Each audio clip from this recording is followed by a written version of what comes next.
Good morning, everyone, on what my mom would call a misty, moisty morning.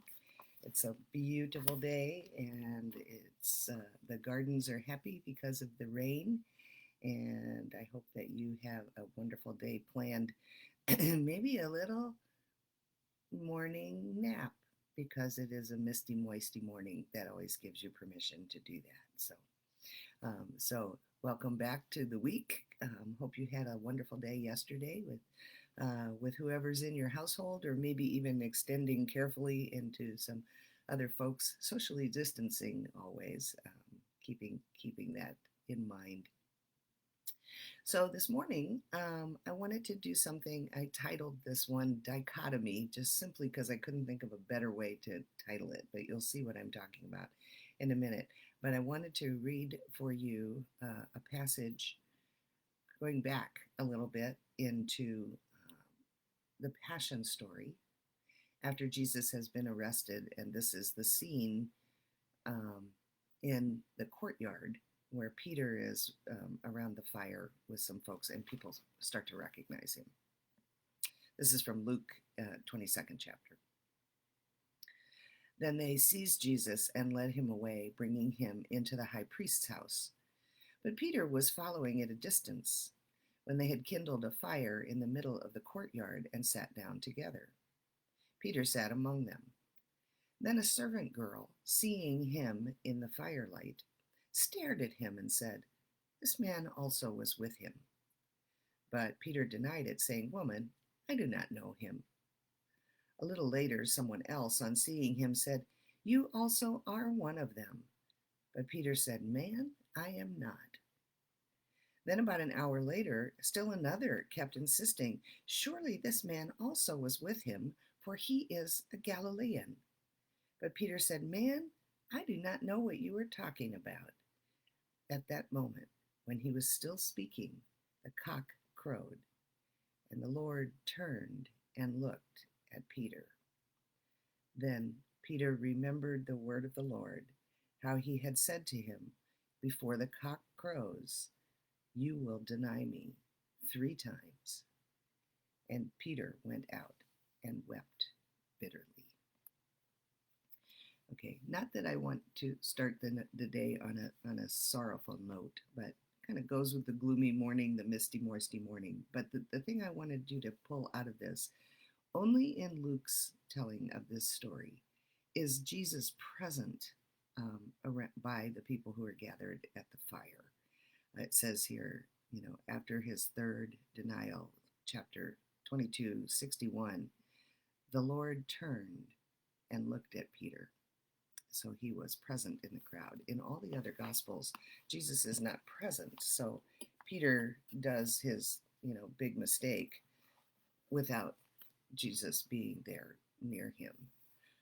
So I wanted to kind of focus on that today and jump off of that because I think there's some interesting things that we can learn from that. Not only that Jesus sees our sinfulness and our mistakes and all of our blunders in life, um, sometimes up close and sometimes off the frame, but Jesus knows that that kind of stuff goes on. But the thing that I started thinking about with this is, most of you know that I have a background in theater. And one of the things when I go to see new theater, especially, is um, all of the characters, especially the main characters, good or bad, you have to like them. There has to be something about each character that draws you towards them, especially if they're a bad guy or a bad girl character. If they have no redeeming social value, um, you're not going to get connected to their story because everybody has both of those things in them. That's where the dichotomy comes in. That if a character is too consistent, if the good guy is too good, or if the bad guy is too bad, there's no way for us poor mortals to connect to them. So I can remember directors saying to me, this character is not a consistent character, as if anybody is. But the idea is that even if you're the bad guy or the bad girl, there has to be something about you that draws people in, so that people see why you're doing what you're doing. That juxtaposition of good and bad is really makes the character so much more human, and reflects what Luther talked about in that we are all at the same time saint and sinner. So if a character can't display the ups and the downs, and the being drawn to the dark side or being drawn to the force, you don't get any kind of connection to the character, and therefore you don't invest in the story. So kind of keep that in mind. And that, I think, is here what we're kind of seeing with Peter all along. Peter is the guy. Peter is the one who has the right answers first, who is the first one to say, I'm behind you, Jesus. I got your back. Don't worry about it. And yet he has this deep fear that governs this scene in his life. So I was thinking how that is kind of pertinent to what I was talking about yesterday, in that, especially now, and man, yesterday I saw it all over social media, this division in the country, this division along partisan political lines, where people are starting to snap at each other again, and make their cases, but the cases are not being made in terms of I'd like to talk about this. I'm confused about this, or I don't know what to think about this. It's like you're reading things that are people who are trying to make a point and go, aha, I got you.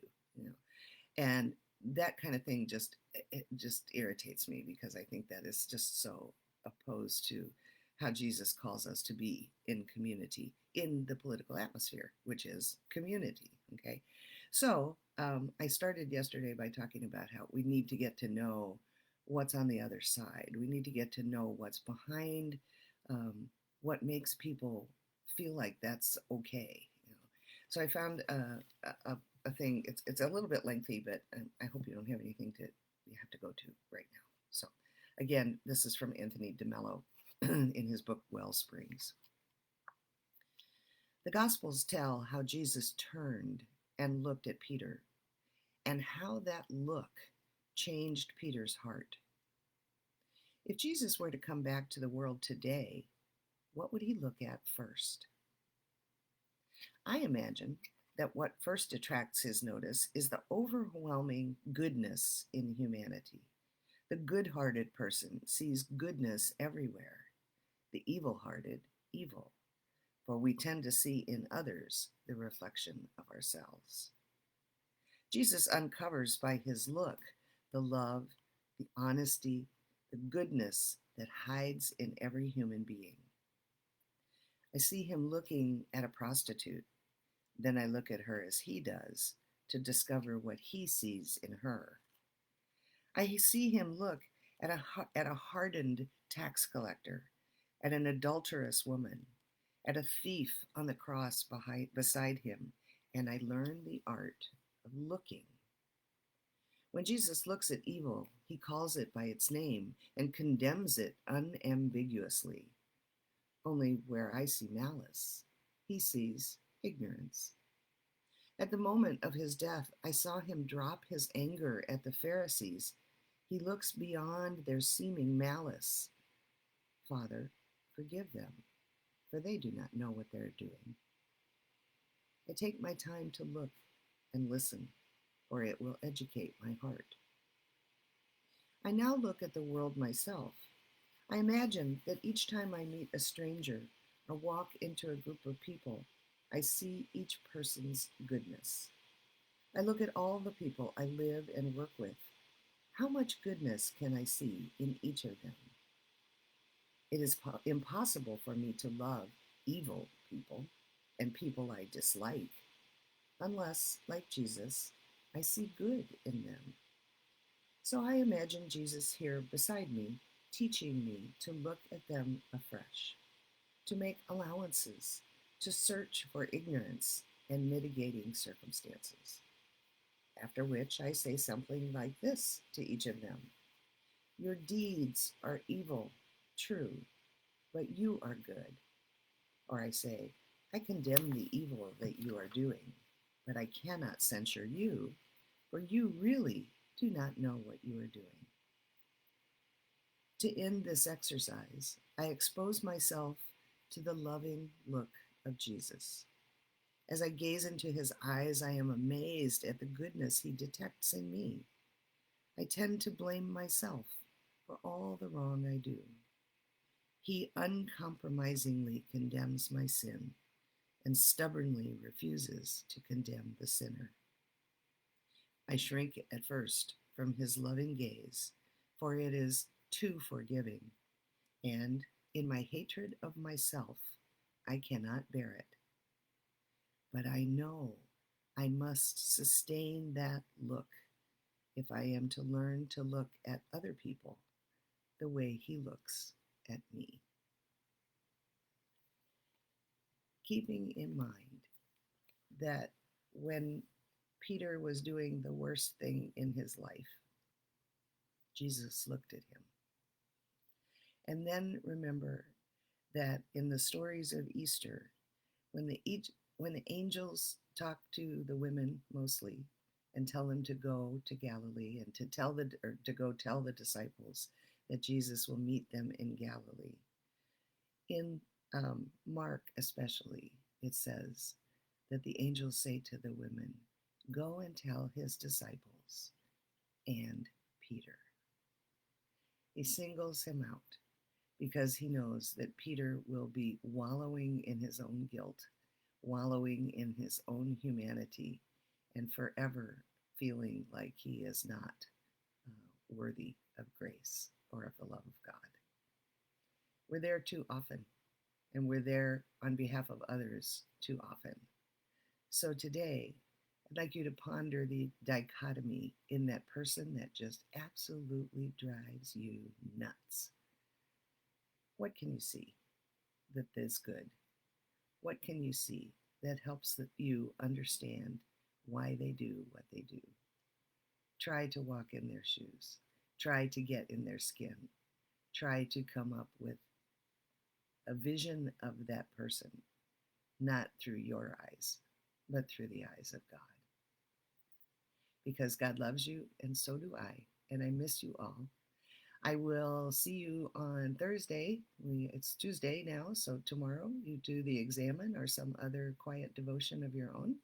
And Wednesdays at 1 is at 1, and then I will see you again on Thursday morning. Have a wonderful day. Enjoy the beautiful rain. Take a nap. Have another cup of coffee, but just sit and be with God. I'll see you soon. Have a good